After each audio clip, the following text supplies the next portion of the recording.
Back in the late 80s, I worked for a US Department of Energy laboratory in the American Southwest.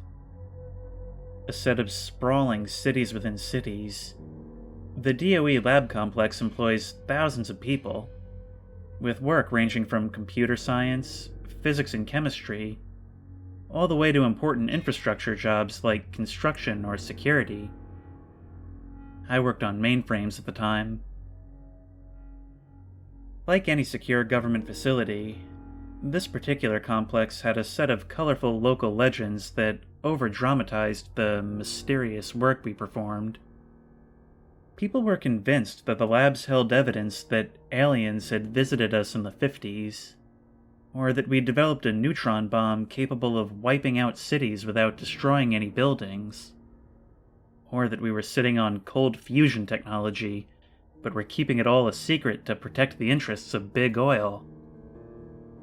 These are all completely false. In reality, the labs were run much like any other company. We had time cards, deadlines, department meetings, and bosses' day lunches, just like everybody else. Despite, or perhaps because of the reality of mundane lab work, staff often got a kick out of perpetuating these myths. While on a lunch break, I was once asked if I had ever been to the flying saucer hangar. Which one? I replied. We've got our own fleet. More interesting, and often much more dark, were the stories that circulated between scientists and lab staff within the walls of the complex. One such rumor posited that physicists had briefly made contact with humans from the distant future, and that the transmission was IBD. Interesting, but disturbing. Another popular rumor held that we'd created a biological agent so virulent that the labs had been forced to quarantine an entire building, raze it to the ground, and bury the rubble in the desert, along with its deceased inhabitants. But my favorite story? Buttonhead is watching you. In those days, the halls of every building were plastered with information security awareness posters, usually featuring a red-faced villain wearing a trench coat. Beware of your adversary. Protect your secrets. The enemy is always watching. Always dispose of sensitive documents in a burn bag. It's likely that Buttonhead was a mishmash of popular alien myths, and the pervasive atmosphere of Cold War paranoia, and embodied the idea of an insider threat. The Buttonhead legend went something like this. When working late at night, be on the watch for Buttonhead, who prowls the laboratory halls after sundown. He can only get you when you're alone. He doesn't have a mouth to speak or ears to hear, but his eyes do more than see, and he's always watching. According to witnesses, Buttonhead looked like a person from far away, but had a featureless, roundish head, with a pair of deep holes in the center of his face. Nobody ever said what Buttonhead was watching for, or what he would do if he ever caught you alone. It was typically the older lab veterans who would bring up Buttonhead, along with hushed stories about the mysterious disappearance of several Night Owl employees over the years. During a retirement party, I jokingly asked the guest of honor if he'd ever seen Buttonhead. I saw it once, in one of the old warehouses way south of the tech area, he replied, cracking a forced smile. I remember the smell most of all. So is he an alien, or just a regular old ghost? The smile quickly drained away. He paused, looking like he might confess something important, but stopped short of it muttering, "No, it's much worse than that." A few months later, I was pulling a late night in one of our mainframe rooms, performing some maintenance work with a coworker, a contractor named Gary. Gary, a bald, pudgy, diabetic Mormon, was a salt-of-the-earth type with an easygoing demeanor. He had an abbreviated sense of humor, but didn't have a mean bone in his body and was a good colleague. The mainframe room was in the largest single-story building in the complex, with around 20 crisscrossing halls that seemed to stretch on to infinity.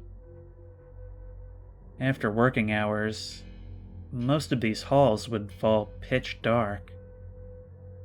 Hall D, our mainframe hall, was still lit, but every other hall was a catacomb tunnel, with only the faint glow of the occasional vending machine to illuminate the faraway corners of the building. The mainframe computer room itself was quite large, but was stuffed with IBM System 370s and noisy, fridge-sized cooling units. It wasn't feng shui or anything, but we loved playing around with computers so much that we didn't mind. At around 9 or 10 that night, Gary left the room for a bio break, leaving me alone at my terminal. 30 minutes later, the lights flickered off. This was a frequent occurrence in the aging building, which was why we armed ourselves with flashlights for the late shifts. I noticed that Gary hadn't returned from the men's room, and as I felt the call of nature myself, I grabbed my Ever-Ready and headed out the door to check things out. That's when I first noticed the smell. I tell folks that it smelled like mint gum and roach poison, but there was an indescribable and subtle sickness to it. I've never smelled anything like it since. It was the scent of something horribly unclean and unnatural, combined with a potent, artificial sweetness. I left the mainframe room and hurried towards the men's room, which was 2 darkened hallways over. I made it 5 paces when I saw him, or it, or whatever it was, standing in front of the exit doors at the far end of Hall D was what looked like a man wearing a gray jumpsuit. Both it and I remained motionless as I trained my light down the hall. Seconds later, it broke into a speed walk straight for me. It was still a few hundred feet away, but I could tell something was clearly wrong by the way it walked. It had an impossibly fast gait, like people from old newsreel clips, and by its head, which looked like an enlarged, lumpy orb. When its face came into view, I sprinted back into the mainframe room, which thankfully had a mechanical push-button lock. That face was utterly unrecognizable. Just a scattered set of abscesses and holes. After slamming the door shut and backing towards the desks, a figure appeared in the small, frosted safety window. It was quiet for a moment, and then it spoke. "It's Gary. Let me in. I just saw something."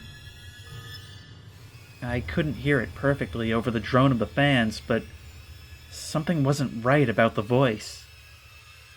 It sounded like Gary, but as if he were leading some sort of spoken word chant with dozens of other voices. It instantly dawned on me that Gary knew the lock combination. I was paralyzed with fear and didn't respond. At this point, the smell was so strong that it almost hurt to breathe. It spoke again. "It's Gary. Let me in. I just saw something." It sounded like an identical recording of what I'd heard seconds ago. My heart sank when I realized that there weren't any other exits to the room.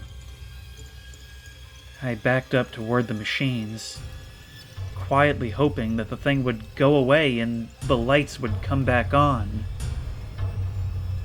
A deep buzzing sound came from the other side of the door, followed by more words from the thing in the hall. "Hello, honey?" The voice had the muffled pitch of a telephone receiver, but it was clearly my wife. It sounded like she was at home.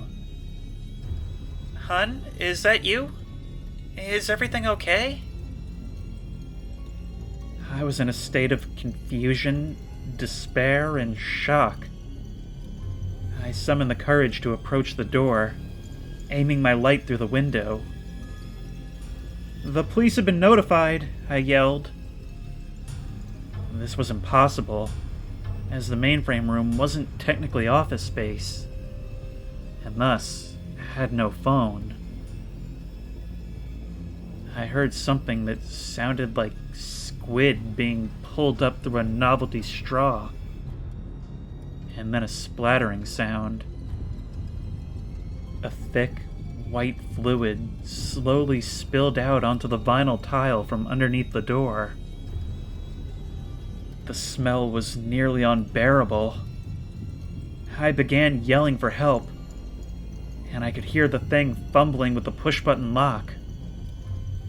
The splattering continued, and the dense white syrup kept pouring in from beneath the door. I remember retreating to the back corner of the mainframe room, and then nothing else.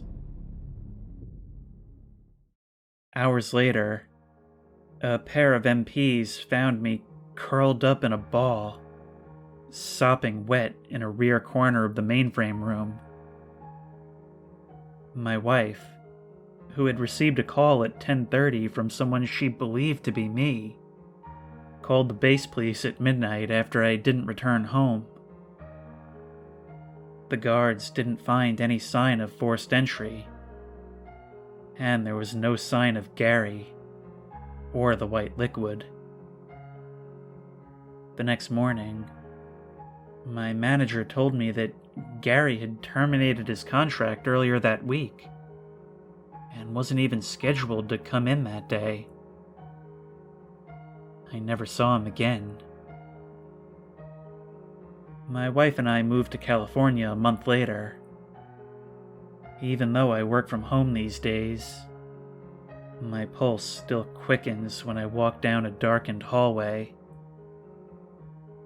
What stays with me the most is that strange, awful smell. It's probably just my brain playing tricks, but I swear it still wafts in through my window some nights.